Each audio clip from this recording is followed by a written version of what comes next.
शेर नहीं रहा लेकिन छावा अभी भी जंगल में घूम रहा है. या संवादावर थिएटरमध्ये टाळ्या आणि शिट्ट्या पडतात. हा डायलॉग आहे सध्या चर्चेत असलेल्या छावा चित्रपटातला. चित्रपटात सध्या विकी कौशलच्या छावा चित्रपटाची चर्चा आहे. हा चित्रपट 14 फेब्रुवारी 2025ला प्रदर्शित झाला. चित्रपटाने बॉक्स ऑफिसवर पहिल्या 3 दिवसातच 100 कोटीचा टप्पा पार केला. या चित्रपटात विकी कौशलने छत्रपती संभाजी महाराजांची भूमिका साकारली आहे. आज या लेखात आपण छत्रपती संभाजी महाराजांना छावा नाव कसे मिळाले ते बघूया. वृत्त सविस्तर जाणून घेण्याकरता चॅनलला सबस्क्राईब जरूर करा. मराठा साम्राज्याचे संस्थापक छत्रपती शिवाजी महाराज व महाराणी सईबाई यांचा मुलगा म्हणजे छत्रपती संभाजी महाराज. संभाजीराजे फक्त 2 वर्षाचे असताना त्यांच्या आईचे निधन झाले. त्यानंतर त्यांचे संगोपन त्यांच्या आजी जिजाबाई यांनी केले. संभाजी फक्त 9 वर्षाचे असताना त्यांनी पहिल्यांदा औरंगजेबाला आग्र्यात पाहिले. लहानपणापासूनच त्यांना स्वराज्याच्या शत्रूची क्रूरता माहीत होती. औरंगजेबाच्या कैदेतून छत्रपती शिवाजी महाराजांनी आग्र्यातून सुटका करून घेतली होती.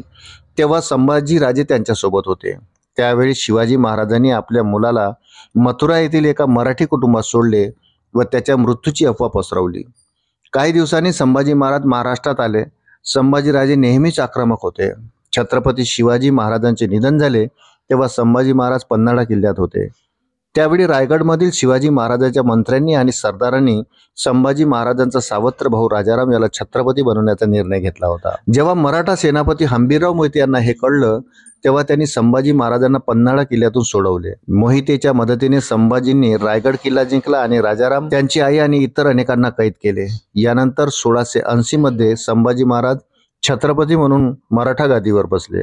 प्रथम त्याने मुघल शहर बुरहानपूरवर हल्ला केला आणि ते उद्ध्वस्त केले. याशिवाय संभाजींनी औरंगजेबाचा मुलगा अकबर यालाही संरक्षण दिले. 1689 मध्ये छत्रपती संभाजी महाराज एका बैठकीसाठी संगमेश्वरला आले होते. तेव्हा मुघल सरदार मुकर्रब खानची फौज आधीच तिथे उपस्थित होती.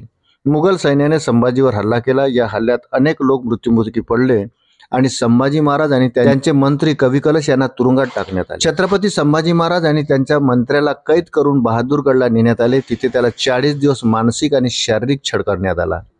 जेव्हा संभाजी महाराज औरंगजेबासमोर हजर झाले तेव्हा मुघल बादशाहाने गुडघे टेकले आणि अल्लाचे आभार मानले. औरंगजेबाने संभाजींना इस्लाम स्वीकारण्याची ऑफर दिली आणि त्या बदल्यात त्यांना जीवदान दिले जाईल. यावर संभाजी म्हणाले की राजाने मला त्याची मुलगी दिली तरी मी इस्लाम स्वीकारणार नाही. त्यानंतर औरंगजेबाने त्यांना प्रचंड यातना देऊन ठार मारले. छावा म्हणजे सिंहाचे पिल्लू. संभाजी महाराज स्वभावाने खूप क्रोधी आणि शक्तिशाली होते. त्यांनी आपल्या कारकिर्दीत 120 युद्धे लढली आणि ती सर्व जिंकली होती. मराठा लेखक शिवाजी सावंत यांनी त्यांच्या छावा या कादंबरीत छत्रपती शिवाजी महाराजांना सिंह आणि त्यांचा मुलगा संभाजी यांना सिंहाचं पिल्लू म्हणजे छावा म्हटले होते. ही कादंबरी सर्वात लोकप्रिय ठरली होती. यानंतर संभाजी महाराजांना संपूर्ण महाराष्ट्रात छावा म्हणून संबोधून जाऊ लागले.